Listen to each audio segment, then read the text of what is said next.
Aerogels are composed of up to 99% air and are impressive materials with properties unlike anything else. This is Materials Lab, and today we will discuss aerogel. Do you think you can remove the liquid from the jam without causing shrinkage or contraction? Back in 1931, two chemists really bet on it, and a new material was discovered.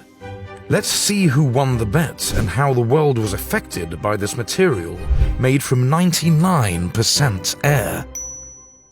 Stephen Kistler invented aerogel in 1931 after a bet with another chemist called Charles Learned. The two chemists bet on who could remove the liquid in a jam without causing shrinkage or contraction.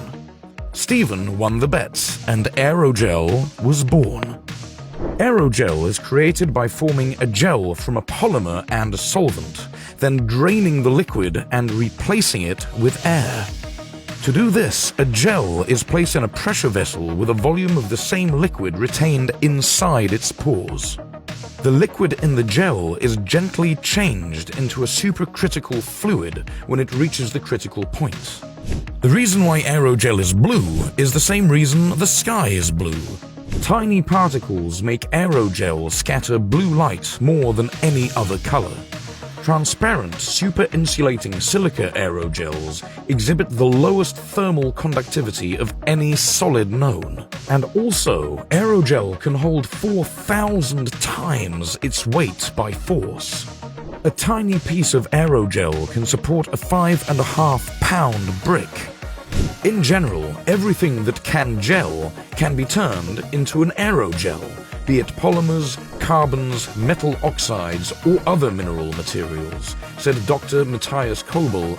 Although holding all that weight is impressive, it's not the most magical trait of aerogel. Aerogel has low thermal conductivity. However, if you apply too much pressure, it will shatter like glass. Ultra-high surface area carbon aerogels power today's fast-charging supercapacitors. And ultra-strong bendable X aerogels are the lowest density structural materials ever developed. Its insulating capability allowed NASA to use aerogel in the Mars rover to protect it from the harsh temperatures on Mars. Peter Tsu was cooking up batches for space shuttle experiments and the 1997 Mars Pathfinder probe. If the batch turns out wrong, the aerogel looks like a slice of tofu that's gone bad. However, if it turns out right, it looks like solid smoke. Staying in space, aerogels collect minuscule dust particles. After a dust particle collides with the aerogel, it buries itself deep inside the aerogel. The package returns to Earth for testing. It has also found its way into the art world. I had heard of aerogel before, but it wasn't until I saw it in person that I was compelled to work with it, April Tui said. In the past, aerogel was a thickening agent in everything from cosmetics, paint, and even napalm.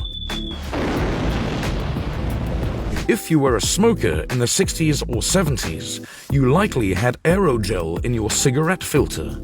And in your kitchen, it's entirely possible that your freezer contained aerogel to improve insulation. We didn't have this separate freezer section with a separate door and a freezing system all its own. Aerogel has also appeared in fashion in recent years. You can find ski jackets with aerogel to keep you toasty as you glide down the slopes. Tennis players have been using aerogel rackets since 2007, when Dunlop began producing the aerogel rackets. The aerogel is to reduce the vibration that the player feels from the racket. Graphene aerogel has multiple possibilities, from flexible batteries to better semiconductors. As we have more portable technology, batteries are important to us.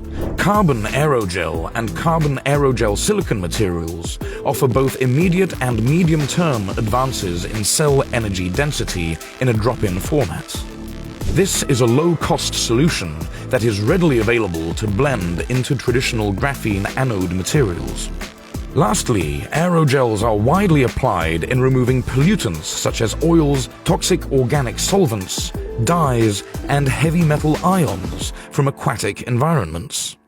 In the future, aerogel's applications will include precision engineering. The industries where this will have a deep effect are microelectronics, robotics, biotechnology, and sensor technology. Eventually, aerogels will be found in skylights, body armor, non-deflatable tires, aircraft structural components, and heat shields for spacecraft re-entry. It's clear that in the future we will see aerogels become more common, and they have come a long way since Kistler's experiments.